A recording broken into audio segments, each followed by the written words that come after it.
गांव में सभा, किसी गांव में रात्रि विश्राम, किसी गांव में सुबह का भोजन, किसी गांव में जलपान, किसी गांव में चाय। और जितना उस रास्ते में, जैसे इस जिला में, धनुषा जिला में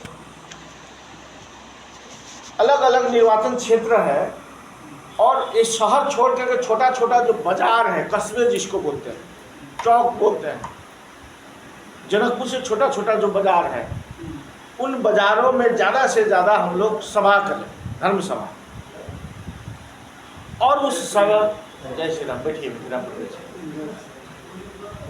उस सभा के माध्यम से जन जागरण हो और प्रत्येक जिला में 2 से 3 दिन, जैसे अभी तक हम लोगों ने जो तय किया है, आप लोगों को शेड्यूल बता देता हूँ, परिमार्जन करना होगा तो किया जाएगा।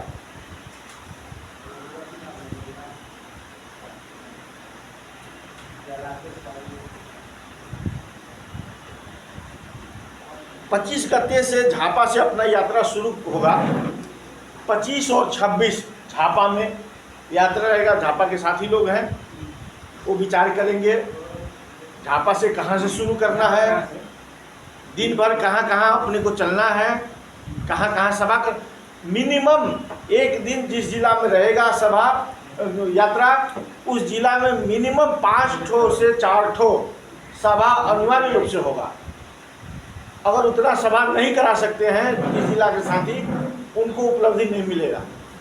इतना खर्च करके, इतना लोग समय दे करके किसी जिला में हम लोग यात्रा लेके जाएंगे, तो उस जिला के साथी लोगों को उस यात्रा से उपलब्धि लेना पड़ेगा। जितना ज़्यादा से ज़्यादा जगह पर यात्रा को लेके जाएंगे, जितने से जितने बाजार में सभा करवाएंगे, वहाँ पर आप लोग मजबूत हो जाएंगे, संगठन निर्माण हो जाएगा। वहाँ के लोग हमारा थीम समझ जाएगा, हमारा सिद्धांत क्या है, हमारा विचार क्या है, हम क्या चाहते हैं। वहाँ के लोगों में ये जन जागरण होगा और कल से आपका संगठन में आने वालों का तांता लगेगा। इसलिए हम लोग जो सामूहिक रूप से बैठे हैं, सब लोग अपने अपने जिला में किस किस, हमारे यहाँ मान लीजिए मोरंग में 27 और 28 गते, मोरंग में 27 गते सुबेरे हम लोग आएंगे, 25 और 26 को झापा में, 26 को रात में वहीं रह जाएंगे।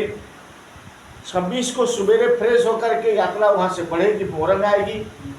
मोरंग में दिन भर 27 को दिन भर मोरंग में रहेगा, रात्रि विश्राम मोरंग में ही होगा। और 28 को मोरंग में रह करके रात में विश्राम करके और सुनसरी प्रवेश करेगा। इस तरह से अपना पूरब से यात्रा झापा, मोरंग, सुनसरी 2-2 दिन का कार्यक्रम बनाया है, अभी तक रखा है। आवश्यक है बढ़ाना है तो बढ़ जाएगा। उसके बाद सप्तरी में 3 दिन, सिराहा में 3 दिन, धनुषा में 3 दिन, मोहतरी में 3 दिन, सरलाही में 3 दिन, रोहतहट में 3 दिन, बारा में 3 दिन, परसा में 3 दिन और मकवानपुर में 2 दिन और चितवन में 2 दिन। ये पहला चरण का यात्रा अपना चितवन में जाकर के घट स्थापना से 1 दिन पहले चितवन में हम लोग विश्राम करेंगे और वहाँ से फिर यात्रा जो है, क्योंकि घट स्थापना से नवरात्र में हिंदू समाज मग्न हो जाता है और दीपावली, छठ तक लगभग सबके घर में त्यौहार रहता है। इसीलिए एक होता है ना, बिना लगन का सहनाई का अर्थ नहीं होगा। इसलिए एक चरण का, पहले चरण का यात्रा जो है घट स्थापना से 1 दिन चितवन में जाकर के विश्राम लेगा। फिर या तो तिहार के बाद या छठ के बाद फिर गैड़ाकोट से यात्रा, चितवन तो समापन हो गया रहेगा, गैड़ाकोट से यात्रा आगे बढ़ेगा और महाकाली में, चाहे 1 महीना लगे, 1.5 महीना लगे, महाकाली में जाकर के इस यात्रा का समापन होगा। इस हिसाब से अभी तक शेड्यूल बनाया है और इसमें ज़्यादा से ज़्यादा लोग इन्वॉल्व हो। आप लोगों को इसमें फ़ायदा क्या होगा स्थानीय स्तर पर, जहाँ जहाँ सभा कराना है वहाँ वहाँ कम से कम 5 आदमी 7 आदमी का अभी से ही लग करके समिति बनाना, किसका अध्यक्षता में सभा होगा, क्योंकि ये कोई पॉलिटिकल पार्टी तो है नहीं, तो हर गांव में कुछ धार्मिक स्वभाव के, सामाजिक स्वभाव के लोग हैं, उनको पकड़ना, उनके नेतृत्व में सभा करवाना, अगल बगल के गांव में माइकिंग कराना और लोगों को जुटाना।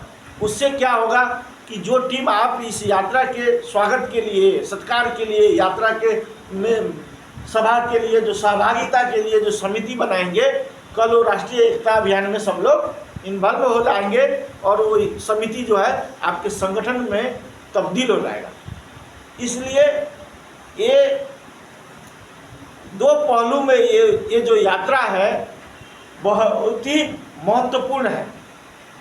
एक, देश भर में मुस्लिम आयोग के विरुद्ध में इस देश को कैसे मुस्लिम आयोग खोखला कर रहा है, समाज में कैसे जिहाद पैदा कर रहा है, इस बात से जनता जागरूक होगा। और दूसरे तरफ देश भर में पूर्व से पश्चिम तक हम लोगों के संगठन जो है मजबूत होने का बहुत बड़ा संभावना इस यात्रा से छुपा हुआ है।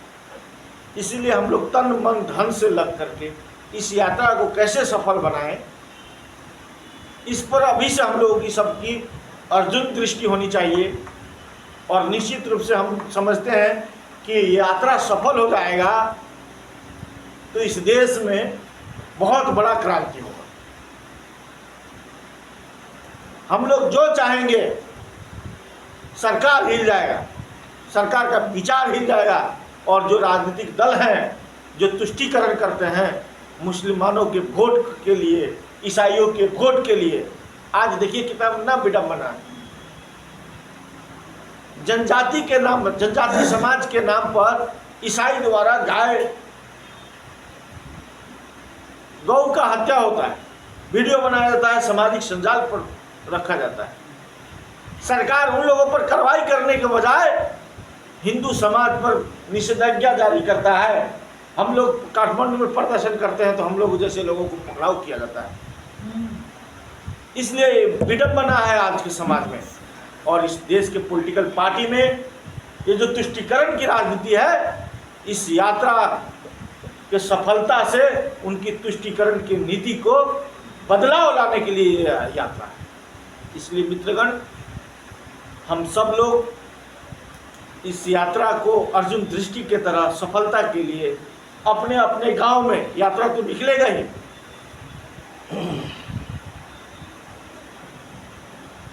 इस यात्रा से अपने अपने क्षेत्र में कैसे लाभ लें, अपने अपने नगरपालिका में कैसे लाभ लें, इस दृष्टि से अभी से हम लोग सोचेंगे। इस पर हम लोग छलफल करेंगे कि क्या इसमें और अच्छा करने के लिए क्या करना चाहिए। या जिन जिला से साथी सब आ गए हैं वो 2 चीज़ निर्धारण अभी हम लोग करके देंगे कि यात्रा पहुंचेगा तो रात्रि विश्राम कहाँ, भोजन कहाँ। जिस जिला में 2 दिन यात्रा रहेगा उस दिन उस जिला में 2 रात का भोजन और 2 सुबह का भोजन और 1 जलपान। फिर एक जगह नहीं करना है, एक जगह नहीं, अलग अलग, एक जगह कहीं नहीं। सुबेरे का भोजन मानिए काकरभिटा में होता है और यात्रा वहाँ से शुरू होता है तो दिन का चाय जलपान दूसरे गांव में होना चाहिए। रात का भोजन और रात का विश्राम तीसरे गांव में होना चाहिए। वहाँ से सुबेरे चलते हैं तो सुबेरे का खाना दूसरे गांव में होना चाहिए। तो उस गांव वालों के साथ आपको अभी से मिलना पड़ेगा, वहाँ एक समिति बनाना पड़ेगा, उनको बताना पड़ेगा कि तुम्हारे गांव में गेस्ट आने वाले हैं, यात्रा आने वाला है। तो गांव भी अभी से तैयारी करेगा कि हम लोग के गांव में अतिथि आने वाले हैं, यात्रा आने वाला है, धार्मिक यात्रा आने वाला है। तो अभी से वो गांव वाले सामूहिक रूप से अगर लगा सकते हैं, लगा लिए तो समझिए कि आपका विजय है। अगले चुनाव में आप जैसे कहेंगे, जिस नेता को हराने के लिए कहेंगे, जिस नेता को जिताने के लिए कहेंगे, वैसे वहाँ का समाज आपके लिए करेगा। क्योंकि यात्रा जो जाएगा तो एक अलग छाप छोड़ेगा और वहाँ के लोग जुड़ेंगे। इसलिए यह यात्रा महत्वपूर्ण यात्रा है, कई पहलुओं से महत्वपूर्ण है। राजनीतिक पहलू से यह यात्रा महत्वपूर्ण है, सामाजिक पहलू से यात्रा महत्वपूर्ण है, सांगठनिक दृष्टि से यह यात्रा महत्वपूर्ण है। इसीलिए हम लोग इस यात्रा पर कंसेस होकर के हम लोग सब कोई अपना अपना विचार एक बार बताएंगे। विजय जी या पप्पू जी, आप नोट करें सबका विचार पॉइंटगत रूप से। कागज पेन लीजिए, जो बोलना शुरू करेगा नाम लिखिएगा। कॉपी लीजिए, कॉपी रजिस्टर ना रजिस्टर ना ना ले गाड़ी में सही